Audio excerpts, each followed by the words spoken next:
અંકલેશ્વરમાં ઉત્તરાયણ પર્વની ધામધૂમથી ઉજવણી. આકાશ રંગબેરંગી પતંગોથી છવાયું. શહેરભરમાં લોકોની ધાબા પર જમાવટ.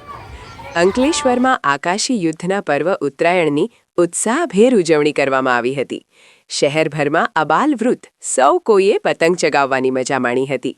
ઉત્તરાયણના પર્વની પરંપરાગત રીતે હર્ષોલ્લાસ સાથે ઉજવણી થઈ. સવારથી જ શહેરના વિવિધ વિસ્તારોમાં લોકો પતંગ ચગાવતા જોવા મળ્યા હતા. ઘરોના ધાગા પર બાળકો, યુવાઓ અને વૃદ્ધો રંગબેરંગી પતંગો સાથે ઉત્સવમાં જોડાયા હતા.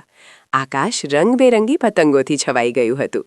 અનેક વિસ્તારોમાં ડીજેના તાલ સાથે પતંગ ચગાવવાનો માહોલ જોવા મળ્યો હતો, જેના કારણે સમગ્ર વાતાવરણ ઉત્સવમય બની ગયું હતું. ઉત્તરાયણના પર્વે લોકોમાં આનંદ અને ઉત્સાહ છલકાતો જોવા મળ્યો હતો, જેના પરિણામે શહેરભરમાં તહેવારની ખુશી છવાઈ ગઈ હતી.